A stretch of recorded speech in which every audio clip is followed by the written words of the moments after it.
Welcome back. It is the Bleacher Preacher podcast here. It's NBA season. It is October 31st, so we're about 2 weeks into the season. It's Johnny Boy here with Rob. What up? And like I said, Rob, we're 2 weeks into the NBA season. It just an absolute explosion out of the gate of storylines, drama, players that don't want to play anymore, teams fighting each other, coaches getting fired already. It's been a little bit of everything so far. But the one constant, the Golden State Warriors are ruining the NBA as we know it. And we've already seen one record fall, and we're not even a month into the season. So, as you guys didn't hear, Klay Thompson breaks Steph Curry's 3-pointers made in a game, sinks 14 of them, right? Yeah, 14 of 24. 14 of 24 from three in a single game. I saw a poll on Twitter saying, how many chances would you need to make 14 3-pointers from NBA range? And I think I would need at least 50. What do you think, Rob? Less than 35. 35 from NBA range? I mean, it doesn't sound impossible, but that's still a lot. So I haven't touched the basketball in a while, though. So I've been battling knee issues. I really haven't worked out or touched a basketball in probably a month and a half. Well, we'll touch on a great comeback with a former MVP who came back from a knee issue, but we'll save that for later. But with the Golden State Warriors, Rob, where does it end? With a championship. I think that's what annoys me the most is we know it's coming. We love watching the NBA. We love the storylines. We follow the teams and everything. But it's always the same team that's winning and making everybody look bad in the process. And they haven't had Boogie even up to speed yet. So Boogie's coming back. They're doing this without a backup point guard. I know Sean Livingston is listed as a point guard, but he doesn't really. When they go to the second unit, it's their second unit is McKinney, Jerebko, Draymond Green, Iggy, and then one of the starters, either Klay or KD. That's their second unit, and Iggy and Draymond bring the ball up to the court. It's ridiculous what they're doing. Klay set the record for 14 threes, but at the same time, a week before that, Steph had 50 in 3 quarters against Washington, and if Steph would have played the fourth quarter, he would have broke his own record. So I think Steph had 11. Steph had 11 threes in 3 quarters, and they were winning by 30. He 100% would have had 16 threes if he would have played. He would have hit at least 5 in the fourth. He would have had 16, and then Klay hits 14 threes, and there's still 5 minutes left to go in the third quarter when they take him out, and he missed 6 threes in a row. Once he got 13 threes, he missed 4 or 5 or 6, giving him the ball and having him hoist up and trying to get that record. So if he was just in the flow of the game and it was a close game, Klay probably would have had 20 threes if he played the whole fourth quarter. That's how hot he was. And that's what I think is disturbing is the Warriors purposely take the foot off the gas and they still coast to 30, 40-point victories. It's not gone to the point where we expect them to score 75, 80 points in a half. So they had 70 and a half today against the Pelicans. It was 70-63. I have the game on split screen right now. They got 83. There's 7 minutes left to go in the third quarter. They genuinely could have 100 by the end of the third quarter. And New Orleans is a decent team in the Western Conference. They're not a pushover, and they're just going to make teams look bad until they get some real competition. And even then, I don't even know if that is competition yet. I don't know. The only team I see right now that's in any type of a form that can hang with the Warriors is the Toronto Raptors. That's the only team that I can see that can hang with them right now. The Celtics still have a little bit of woes on offense. They're trying to get everybody together and whatnot. And Milwaukee's good, but Milwaukee just doesn't have the firepower to stay with them. But right now, the Warriors are in a class of its own. I would just say right now for the Warriors, when you look at last year, I know they were hampered a little bit by injury, but they just knew it was the regular season and they punted on it, knowing once we're in the playoffs, no one's going to be able to stop this machine. They're going to get DeMarcus Cousins back sometime around the All-Star break, and then they're going to be able to put into overdrive. So I think realistically, their only challenge is health. And I think that's problems 1, 2, and 3. And it's not going to be a problem if they're up 30 and all their stars only play 25 minutes a night because they're up 30 into the fourth and they don't have to play those extra extended minutes. Like if they don't get pushed in a regular season, they just coast. I don't think they need to win 65 games to get home court advantage, like the first seed home court advantage for the whole Western Finals. Like I think low 60s wins the West. The way like some of these other teams are looking in the West, Houston, OKC, teams that we thought were going to be good, they don't look like 60-win teams. No, and that's actually going to lead us into our next point. The Houston Rockets had a lot of expectations coming into the season. They brought in Carmelo Anthony. That hasn't looked real. It hasn't looked good at all, actually, coming up into November. And, we thought that the Rockets were able to reload a little bit, but they did make some weird offseason moves, like the whole bringing in Melo, replacing Ariza. Like, that didn't make sense to us. You had even mentioned that the small forward wasn't even going to be on the team till closer to the regular season. And here we are 2+ weeks in now, and the Rockets haven't looked impressive at all. Yeah, they're last in the West. They're 1-5. Like I don't. Their defense looks bad. Their James Harden's hurt. Like I don't. He's already sitting games out. This team doesn't look good at all. Nene's hurt. Brandon Knight. I forgot Brandon Knight was on this team. We don't know when Brandon Knight's going to be back. If he's ever going to be back. They declined an option on Marcus Chris. Marcus Chris is not a guy that's going to give him minutes. He's not the Luke Mbah-a-Moute replacement. Like the team is in the middle of like an identity crisis. I just don't know what they can do. I don't think this roster, like this whole roster itself, I just feel like it needs a change. Well, they paid CP3 damn near max money, and it's kind of handcuffed them a little bit because once they brought in Capella as well, or brought back Capella, that really limited their moves, and it did restrict them from being able to keep Trevor Ariza, and now they're kind of stuck where they have this slow start, and you said it perfectly. They don't know what kind of team they want to be, and yeah, everything's all great when you're hitting shots and whatnot, but there's absolutely no floor consistency in their offense. And the Rockets were never interested in playing defense, and now it's worse than ever. They were a really good defensive team last season. Last season, they switched everything. They played together. They played like a team, and they were able to hit threes and go up. Their defensive coach retired, Jeff Bzdelik. He's a good coach. They had an identity on defense, and now they're struggling on defense worse than what they have shown the past season. They showed a commitment to defense last season, and now that commitment's gone. And that highlights without that commitment to defense, it highlights the struggle on offense. Like without the commitment to defense, no James Harden, this team is 1-5, and it's not going to look any better. Maybe they just need to let Melo always play in a hoodie.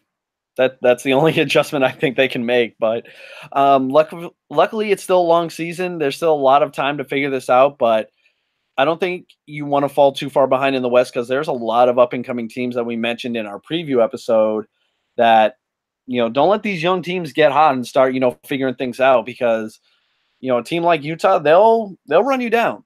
They'll make things, really tough for you. So the next dysfunctional team that we mentioned earlier, Oklahoma City, kind of the same situation as Houston where Russell Westbrook, he's not 100% to start the season. We don't know if he's even going to get even close to 100% because he did have a minor knee procedure, but problems like that can bubble up throughout the season. So we're still waiting for Paul George to take off. We had a Nerlens Noel sighting. Like, who would have thought that would be a thing in 2018? And then Dennis Schroeder. That was going to be your next number. Almost, I don't want to say a number 3, but he was going to kind of be forced into it if no one else was going to step up yet. But kind of the same story right now with Oklahoma City, that this team just isn't meshing right now, and they're off to a slow start. Now with OKC, I think they're off to a slow start. I don't think they really have the problems that Houston has. Steven Adams has been banged up. I feel like every day I look up and he's on the injury report, like he's questionable or he's doubtful to play a game, and he's just out there chugging along. PG's been okay. Yeah, he's been fine. Schroeder's been okay. He's been fine. Westbrook being hurt and then him coming back and then losing to Sacramento, that hurt. But as a whole, if you still get that production from Noel, Adams is fine. He's not hurt. That's a good center rotation. Russell Westbrook gets healthy. Paul George is there. It's not what Houston's facing. Houston is having problems.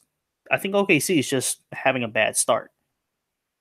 No, and I think OKC will be fine. I am more of a believer in them than I would say Houston right now. I've always been a fan of Russell Westbrook's style. I think they'll start to figure things out here, but I'm also in the same increment where I want them to kind of work through these problems and not become front page news, Twitter headlines, all this, distractions, kind of like what you're seeing with the Minnesota Timberwolves right now. Before we get into the good side of the Timberwolves right now, Jimmy Butler drama is hotter than ever right now. He chooses to sit out the game tonight. Just decide he didn't want to play. He was in the arena. No, he was there. He was at the game. Yeah, he was at the game. He was in the arena. He's 100% healthy. He just didn't want to play tonight. And it's, from all reports, it's the next step in him trying to get out of Minnesota, trying to get traded. He's sitting out games now. He doesn't want to get hurt. He doesn't want to tank his value. He doesn't want to do anything that might, jeopardize him getting out of Minnesota. And I can't fault the guy for wanting to leave and then not playing because he doesn't want to be there. You can't fault the guy for that. He's just going to get docked the game check. He should be fined. He should not get his game check. The fine should be his game check. Now, the official report from Minnesota said that he was sitting out tonight for soreness. That's BS. That's a load of BS.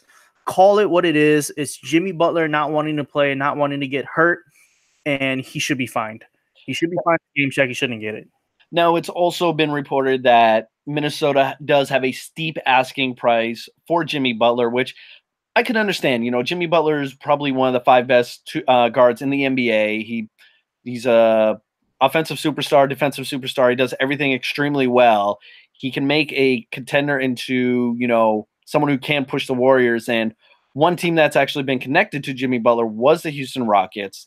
It was reported, they did offer 4 first-round picks. I don't know if it's going to be like a Brooklyn Nets, Boston Celtics type of haul with all those first-rounders that were exchanged. But this is just for one player who's still in his prime. I don't necessarily blame Minnesota for asking for a steep price, but I think they need to kind of, come to terms here, realizing this isn't going to fix itself. And if they do want to get maximum value for Jimmy, I think you got to put a feeler out there and get your best possible return and focus back on your young core of Wiggins, Cat, and whatever you can bring in for Jimmy. Houston offered 4 first-round picks. How is that not a good return? Oh, I'm not saying it isn't. I'm just saying, like, what's taking Minnesota long to, kind of pick a direction here. Either make Butler happy, try it. I don't even think there's a point in fixing it anymore because now there's supposed drama with Thibodeau. Like, it even goes back to him as well and the control he has over the team. But then you're just going to let this guy sit here on the sideline and kind of tank his own value to where teams can almost wait you out and, teams start pulling their offers from the table. I don't think Minnesota can afford to mess this up even further because it's going to just become more and more apparent in the locker room, within the team organization itself, everything surrounding it. I just don't see this fixing itself. If you're Minnesota, if I'm Minnesota, I'm looking to move Butler as soon as I can and just try and get my best possible return. If it is 4 first-round picks, I'm okay with that. That's a good investment for my future, and that's something I can develop and at least look towards getting this behind me because it's been an ugly start for this season for Minnesota, and it's both been on and off the court. Yeah, with Houston's offer of 4 first-round picks, if that's real, I would have took that as soon as it came in the mail, fax, email, text message, however NBA teams do it now, phone call, whatever it was, carrier pigeon, I would have taken that offer right then, right there. Your own first round pick plus Houston's first round pick. Now, I know that's not going to be a top 15 pick. It's not going to be, a lottery pick. Houston's going to make the playoffs, especially with Jimmy, James Harden, and Chris Paul. But at the same time, at the end of the first round, Rudy Gobert was a pick in the 20s. Like Gary Harris was like the 18th pick. Like Kuzma and Josh Hart were in the 20s. Like those are good players that you can find if you trust your scouting. You need depth on that team, regardless. And 2 first-round picks for the next it's not going to be the next 4 years, but you're going to have like 2-1, 2-1, 2-1 for like the next 8 years. Like why don't you take that? That sets you up in the long term, and things can go bad in Houston. Chris Paul is closing end of his prime. He's in the early 30s. He's getting up there in age. That could affect the Houston pick. Jimmy Butler can just walk. That'll affect the Houston pick. It might just be James Harden and Clint Capella in 6 or 7 years, and they're struggling because they're capped out. They're paying an old CP3, and you might get a good pick. Who knows? I would take take the picks right now, especially with what happened today. And I think that's a perfect segue into the return of 2011 Derrick Rose. Derrick Rose drops 50 points and gets the game-sealing block in a absolute thriller of a game in Minnesota. They even wear the throwback jerseys from the early 2000s, those nice black and green trim units. But Derrick Rose putting up 50, Rob, I know that gets you right in the heart. Give us a 2-minute memorial speech on the return of throwback Derrick Rose.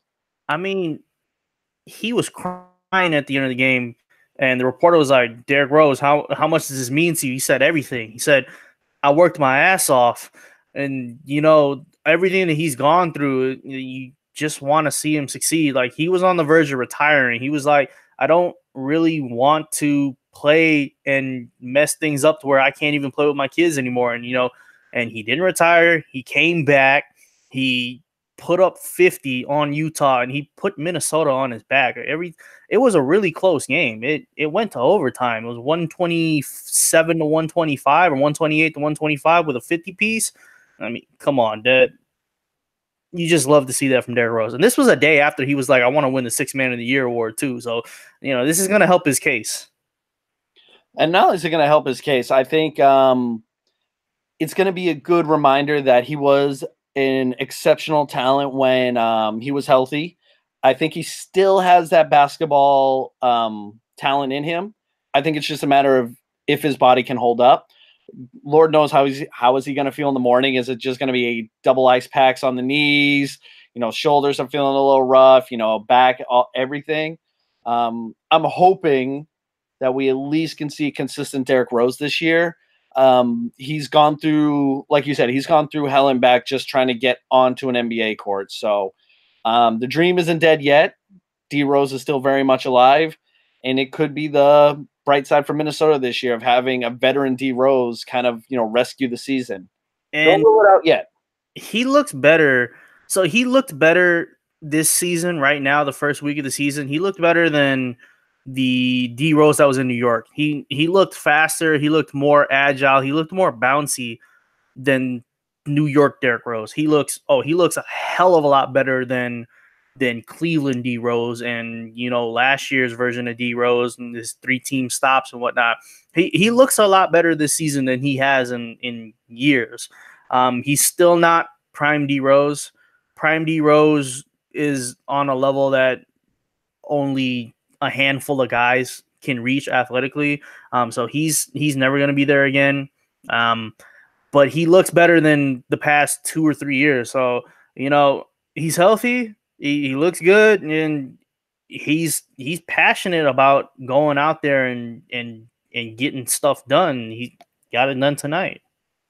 And I think just to kind of cap it off is with D Rose now showing that he can still play basketball. It's just always going to make me wonder what if he didn't suffer that initial knee injury in 2012.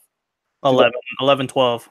Yeah, the playoff series against Philly before the process, but it's always going to make me wonder, had he not got injured, what would the NBA landscape look like going forward from then? And that's a whole nother wormhole we'll have to save for another day.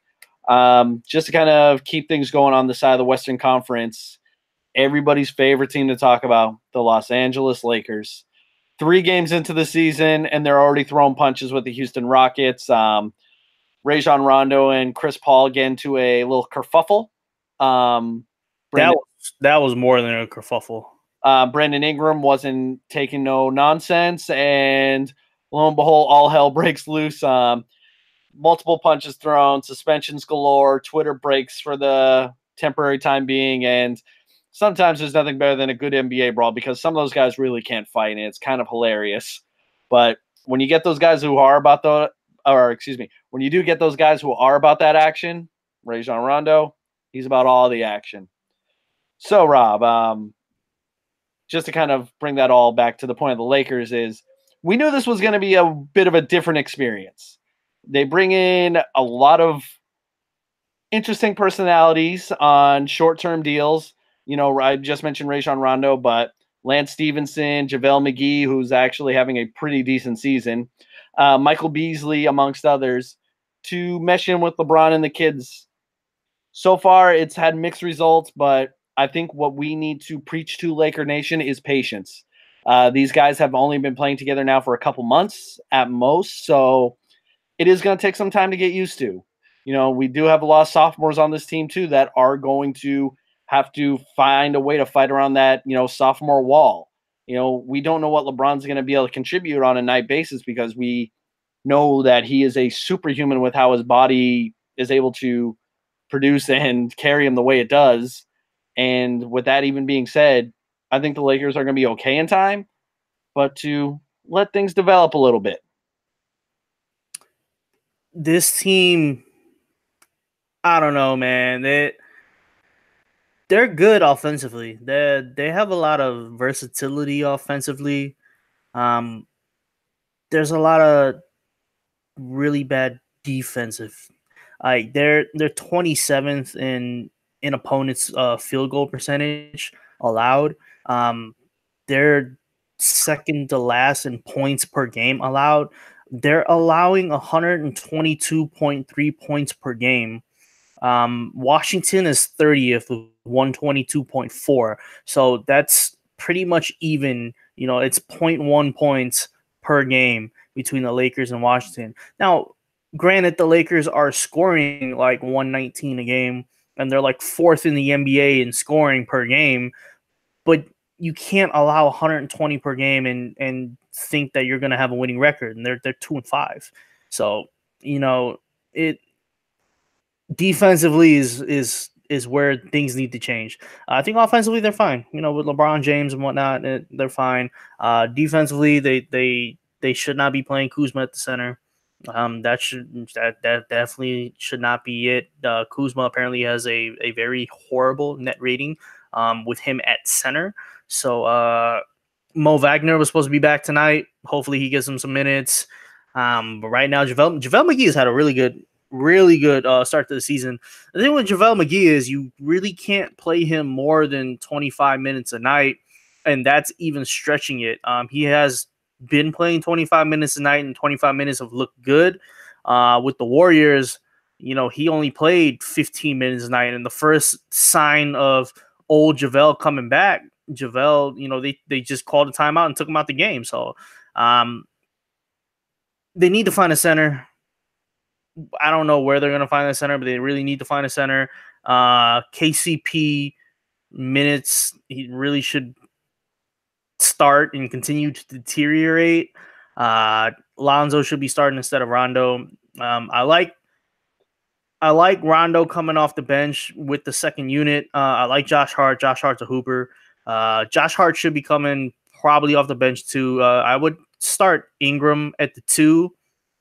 I would start Kuzma power forward. I'd start LeBron at the other forward with Lonzo, and then come off the bench with KCP, and have KCP only play 15 minutes a night.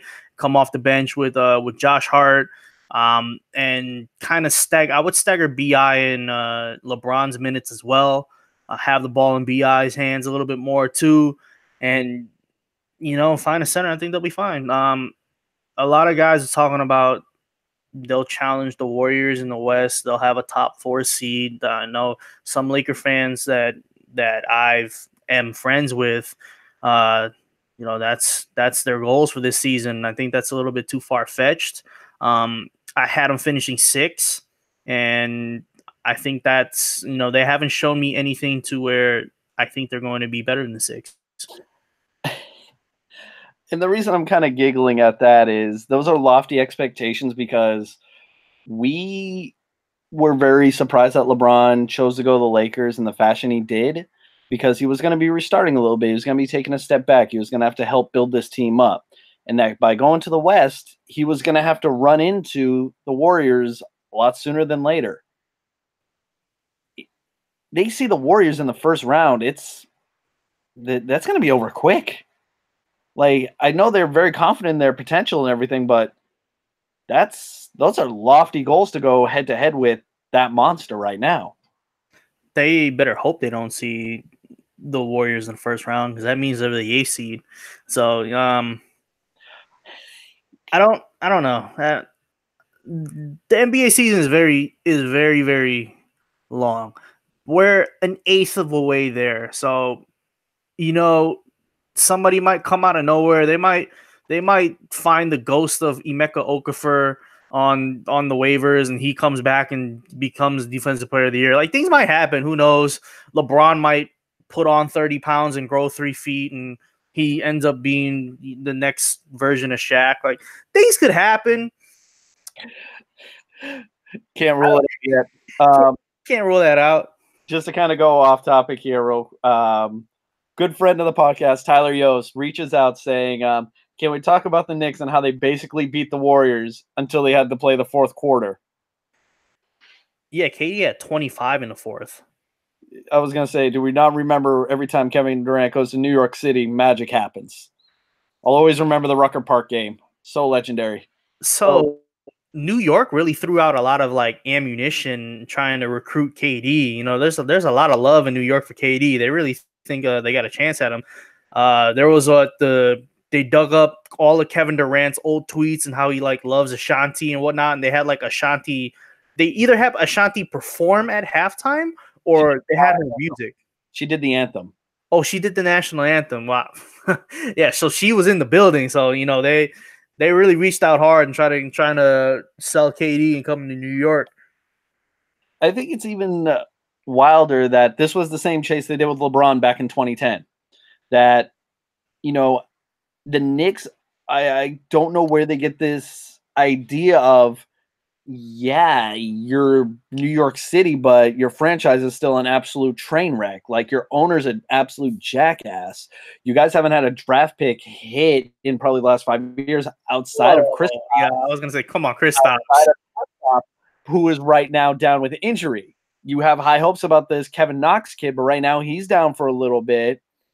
What would honestly bring KD there? And I don't want to get too off topic by saying this, but you gave it a very, I think somewhere between 5 or 10% chance of happening. No, I think there's a bigger chance than we're all being led on to. I gave it a big, I gave it a 50-50 shot that he leaves. So, I mean, but at the same time, if you look at New York, right, and you see Kristaps, and you're like, okay, cool, Kristaps. Kevin Knox might be something, sure. Ntilikina might be something, sure. Tim Hardaway Jr., he's had a really good start of the season. He's playing well. There's some pieces there. What you are thinking of is getting KD and getting maybe a second pick, the second guy to go with KD. Things, salary cap can be made. Enes Kanter is making $18 million a year. You could probably move Enes Kanter. Courtney Lee's making $12 million a year. You could probably move Courtney Lee. There's ways to get enough room to be able to bring two guys there, and I think that's more of what you think is going to happen. Whether it be a Kyrie and a KD at the Mecca, that's something that could obviously happen. So right now, what are they at per cap? They are 8 million over. They're at 110 ish, and the salary cap is at 101. They're losing a couple of contracts as well on the offseason. Like there's a chance. There's a big chance that they got enough room to go ahead and get two players. Well, I guess you're right. We can't necessarily rule it out, but again, I just don't want New York to get that far ahead of themselves again. So since we're now in the East, let's kick it over to the first place, undefeated, the Milwaukee Bucks right now. Coach Buzz got the Bucks running at first place in the Eastern Conference right now. Giannis is acting out every night. It's still not fair how good he's been, but I think it's been the supporting cast that he's had around him actually stepping up. Brook Lopez has been a nice find. He's actually been able to stretch for a little bit, and we're actually seeing Giannis shoot a little bit more. And for someone who does have Freaky Greeky on their fantasy team, you've liked what you've seen thus far out of Milwaukee. Yeah, they have they're shooting a ton of threes. Eric Bledsoe looks more motivated this season than he has in like the past 5 years. Chris Middleton is hitting threes. Ersan Ilyasova has been a really big pickup. He's hitting threes. Brook Lopez is hitting threes. Giannis is still a force. And, they've looked good. Every time Malcolm Brogdon shoots a three, though, a part of me dies. I just every time Malcolm Brogdon shoots a three, it's short. Before he releases, it's yeah, that's a short three. I don't know why Malcolm Brogdon keeps on taking threes, but whoopee. They've looked great. They looked great to the start of the season. Pace is up, threes are up, points per game is up. Giannis looks like the early MVP candidate. It's just I don't think that's enough to sustain them through the whole season. Now they might put up a gaudy win total. They might get 55 wins. But come playoff time, I still think they're one guy short. I'm laughing at because Tyler really is upset with you for leaving out Ron Baker on the Knicks rotation. I don't know if you saw the picture earlier, but Ron Baker was in the stands and took a picture with a whole bunch of people that dressed up as Ron Baker for Halloween. So I didn't even know Ron Baker was still on the team. Does Ron Baker get minutes? I'm not sure. It's Ron Baker. Keep getting them checks, Ron Baker. Go ahead, do your thing. But back to your point about the Bucks. This is what we want to see from them going into this season. They change coaches. They kind of get more in tune with today's NBA game, and so far it's paying great dividends for them. This Thursday, we will see the Bucks play the Celtics, so that's going to be a good measuring stick to see Milwaukee's really at, and hopefully Giannis does suit up, and we're able to see a pretty solid matchup of Eastern Conference heavyweights. Speaking of the Celtics, just to kind of give you a barometer for me and them, still some rotation issues to work out. You still want to, kind of get everyone in tune with their new role. You're trying to shoehorn in Gordon Hayward. I don't want to say there's nothing to be worried about per any reason, but I know it's going to be a little bit of an adjustment. I didn't think they'd run through the East like everyone was already predicting, but so far they're pretty much staying the course. We're going to see, like we did the other night, we're going to see Kyrie get his. There'll be nights when it's Jason Tatum. Al Horford might, put up a nice double-double every now and then. So pretty much just stay the course with the Celtics. They'll be fine. But the biggest story, I think, in the Atlantic was who we picked to win the conference. We the North, the Toronto Raptors right now with Kawhi Leonard are looking like they can push the Warriors here a little bit, not to, kind of oversell them, but we've liked what we've seen from them thus far. And if Kawhi can stay healthy and this team continues to progress, This could be a dangerous team come playoff time. Yeah, Toronto's 7th in points per game allowed. I thought they were gonna have a really good defense. That proved to be right just because Kawhi and Danny Green, they've came and they played. Kawhi being 100% healthy is a big factor. We were kind of robbed. I believe it was Monday. It was Milwaukee versus Toronto, and Kawhi and Giannis both sat out that game. So like I didn't even bother turning that game on. That game was like circled on my calendar for like a week, and I was like, oh yeah, we're gonna watch Giannis versus Kawhi, and they were both out that game, and I didn't even turn that game on. That was that upset. But yeah, we're gonna see Milwaukee versus Boston. I'm definitely gonna check that out tomorrow. As far as Toronto, they had that big game against Boston where Kyle Lowry went off and where Kawhi went off. They played the Sixers last night where Kawhi just stifled Ben Simmons. Ben Simmons' career high 11 turnovers, 11 of Philadelphia's 23 turnovers, and he dropped 31. Kawhi is just going to be a tough matchup for anybody just because of what he can do defensively and still hang 30. He's averaging 27 and 8 on the season. Kawhi is it's just so much like that he brings to the table is what is pushing Toronto to that next level. And I really think they're going to be a problem in the East. Would we say right now that Kawhi Leonard is the best player in the Eastern Conference right now? I would still go with Giannis. Okay. I would say Kawhi is probably second ahead of Joel Embiid. But I would probably say the best three guys in the conference right now is, Giannis, Kawhi, and Joel. Jason Tatum, Ben Simmons are up there. Kemba Walker has had a really good start to the season as well. I think he's up there as well. But those are probably your guys right now in the East. Now, some names we actually didn't say are in one of our most dysfunctional teams down in Washington. John Wall and Bradley Beal. It's just more of the same drama right now in DC. A lot of reports out of Washington that no one's getting along anymore, and we kind of poked fun at the idea that the Wizards were playing better without John Wall, and maybe it's because nobody in that locker room likes John Wall. Well, here we are, new season, same problem. So, I'm just going to come out and say it. Washington just needs to trade John Wall. I think it's run its course. They kind of peaked. They're not going to get any better than I think they were a couple seasons ago. So there's no one else really, or there's nowhere else for Washington to go outside of moving John Wall out. And I know that may sound extreme, but I think that's all they can do at this point. Washington they're having a bad start to the season. They're having dysfunctions. But the worst part is they're paying Otto Porter $26 million. They're paying Bradley Beal $25 million, and they're paying John Wall $19 million.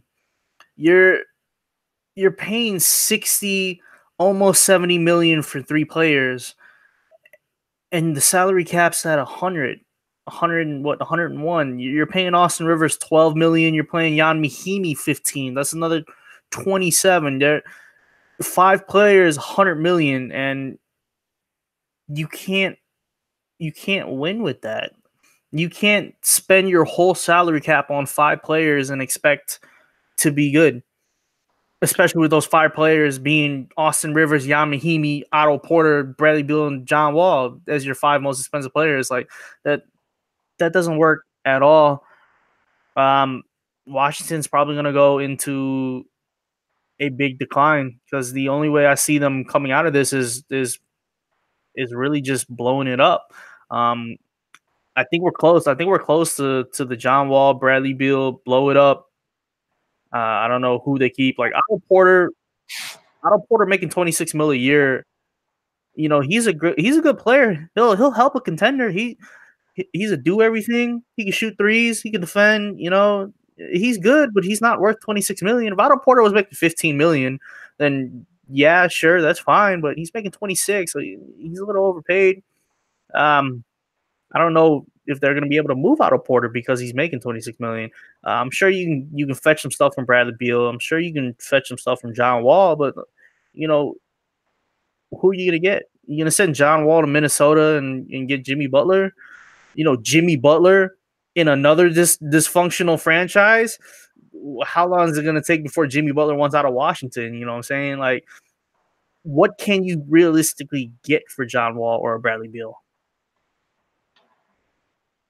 There just might not be many suitors right now for what you just said. Is no one can really take on that kind of money that they paid Otto Porter, and right now Washington's kind of stuck with it. They were being hounded for the longest time for not investing enough in their bench. Kelly Oubre is not a bad player. The other Morris, do they have Markieff or Marcus? They have a Morris. No, the Celtics have Marcus, and then the Wizards have Markieff. Yeah, I think that's how it goes.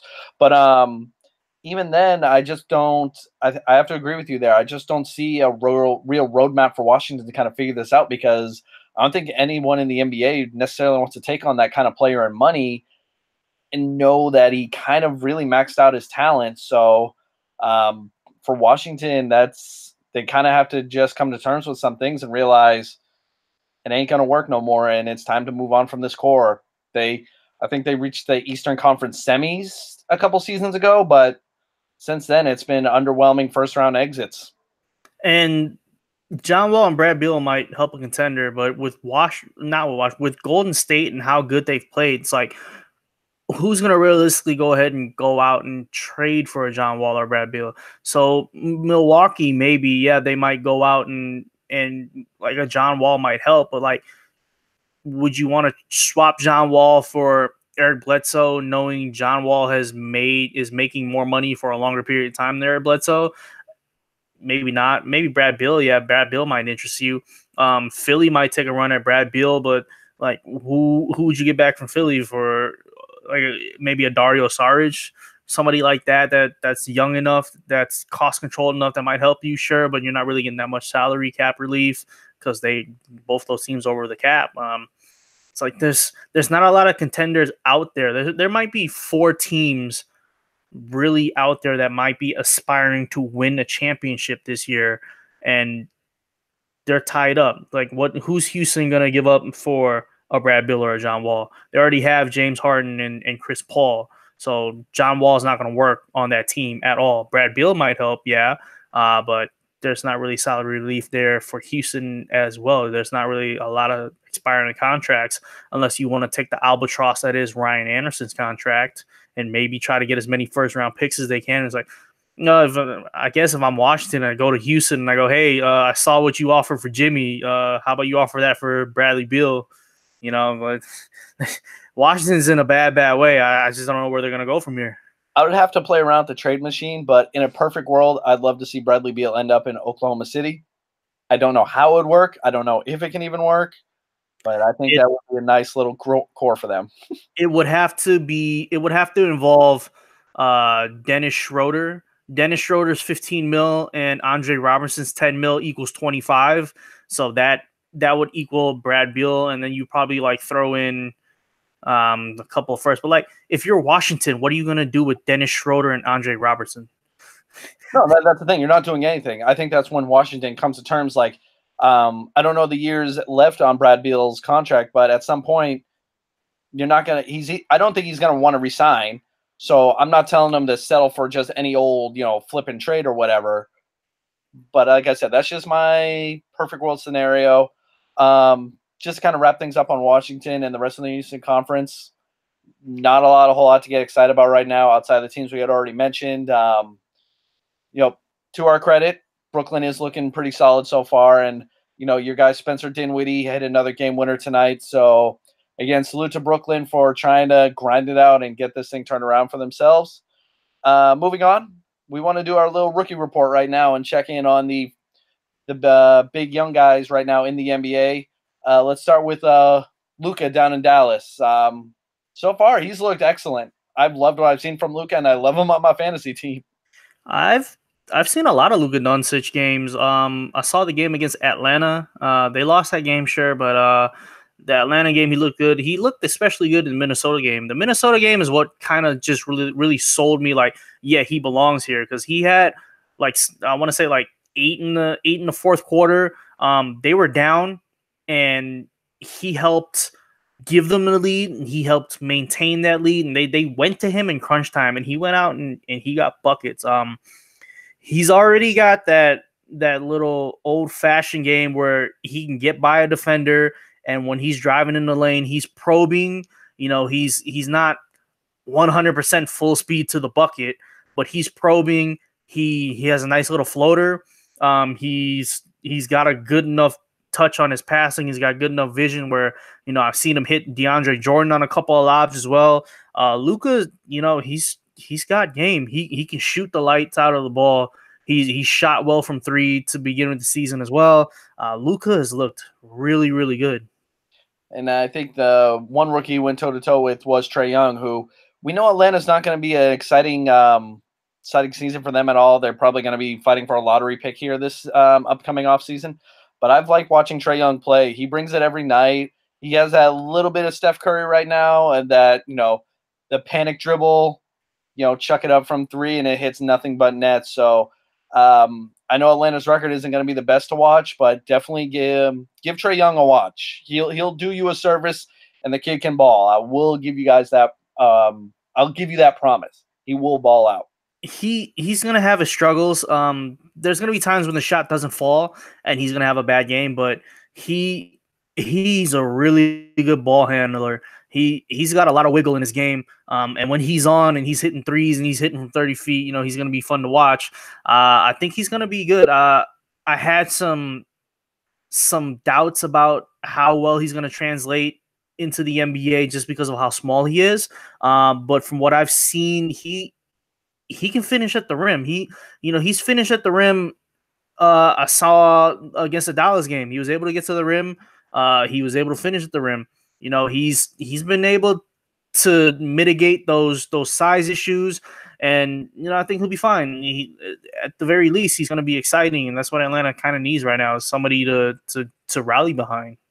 And that's, I think, a good starting point for Atlanta is get someone young, get an exciting player in the building, and he looks primed to try and lead them into the next generation of Hawks basketball. Granted, it's going to be a couple of seasons away, but that's a good starting point to have. And with some franchises, they don't want to understand patience right away, but I think having a player like Trae Young, that's where you want to start.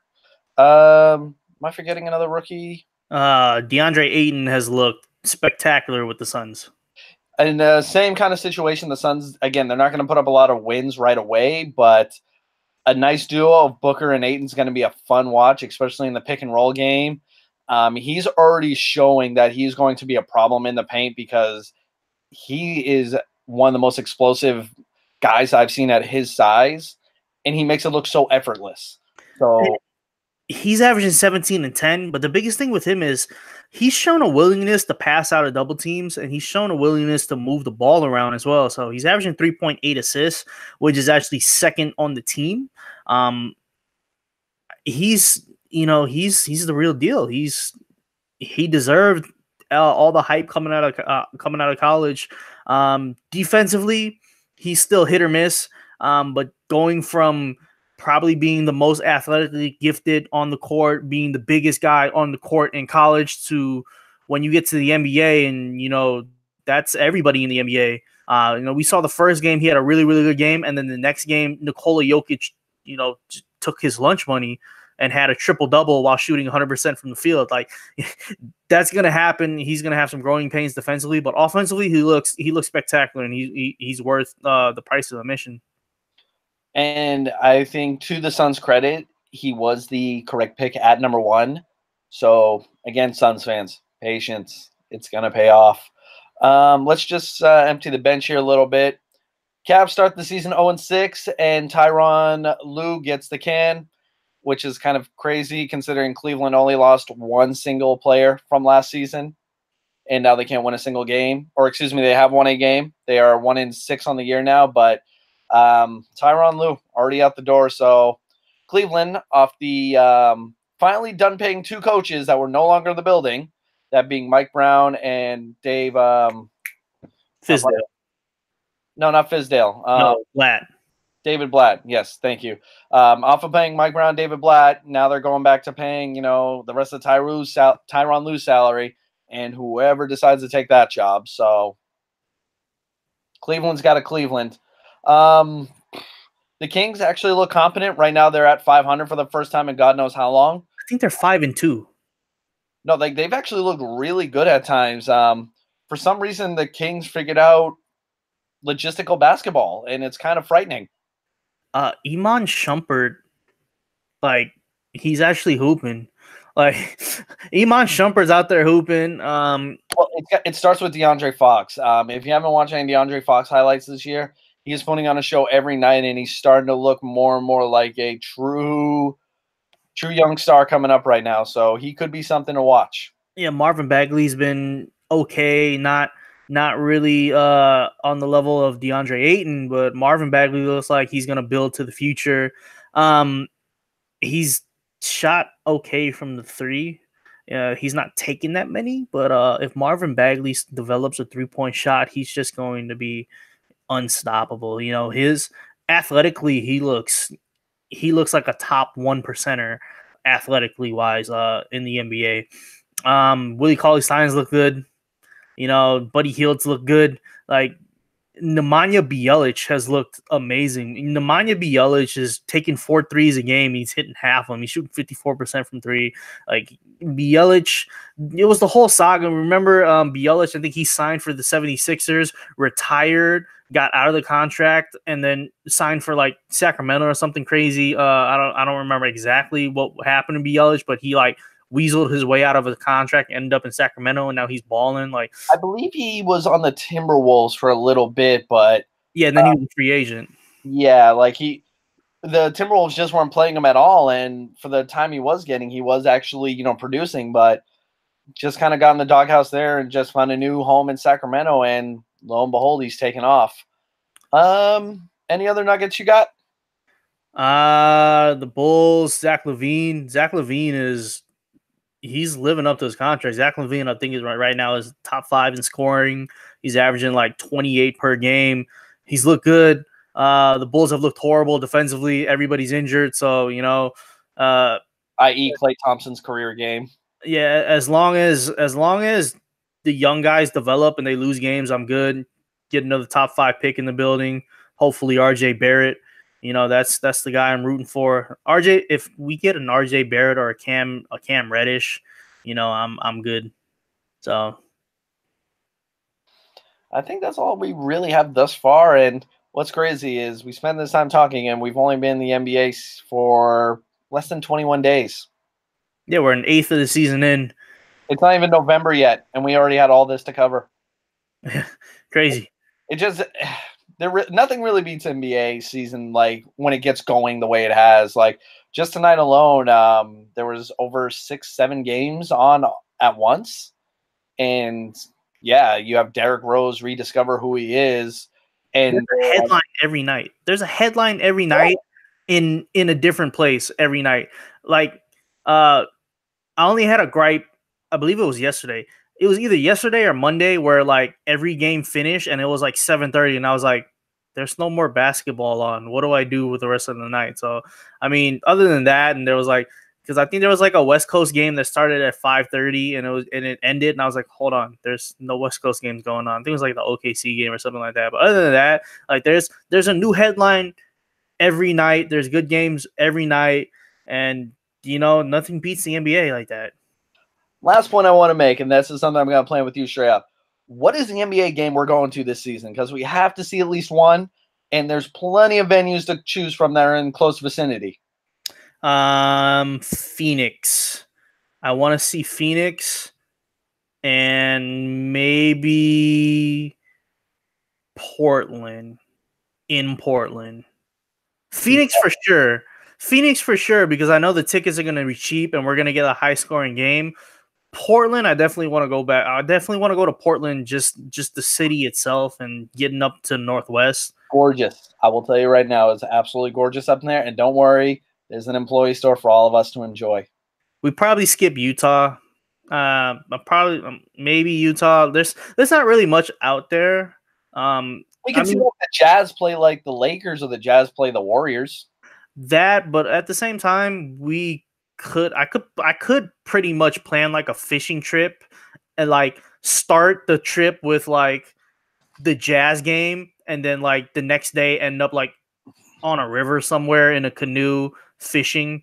That could be something that could be planned out.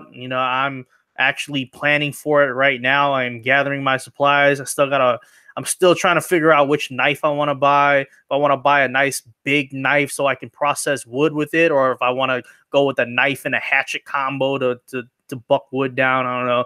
Just bought a nice little folding saw. It was only like $25. We going camp? I'm planning out this fishing trip. I'm getting ready. I only got a couple more stuff to buy, and I'm good to go gear wise. Plenty of fishing spots down here in Southern California. So I definitely want to hit the Bay Area.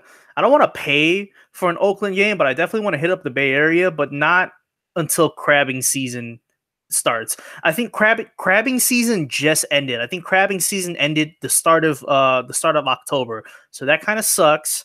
But I know the current gets really cold come wintertime in the Northern Pacific. So I think crabbing season starts up again in June. So probably around June, we might head down there, probably catch an Oakland A's game or something like that. I don't know when the Red Sox open up on the Red Sox open in Seattle. They go from Seattle down to Oakland down to Arizona. But then they make another West Coast trip where they're going to hit up Anaheim and San Diego. So that's April. That's the end of April, May. I don't think crabbing season is open by then, but at least we can go rock fishing if we wanted to. There's a couple of good eating rockfishes, but I really want to go down to the Bay Area just for crabbing season. So we'll see. We'll put it on the docket, but definitely Portland is in the works along with some other NBA games. I want to thank you guys for listening to this episode of the Bleacher Preacher podcast. You can follow the show on Twitter at Bleacher Preacher Pod. We're also on Instagram at Bleacher Preacher Podcast. You can see whatever content we decide to throw up on there. You can follow me on Twitter at Jonathan_R. Rob_BPP. The show can be listened to on almost any podcast platform. We're on the Apple iTunes podcast network, SoundCloud, Stitcher, Google Play. Give us a follow, give us a subscription. Shows and episodes are now up on YouTube, so you guys can listen and watch us along. Go on there. You've seen me play with this beanie now for the entire hour because I can't decide if I'm hot or cold yet. This room and climate here is really weird. So again, lastly, thank you guys for listening, and be on the lookout for the next episodes. Peace.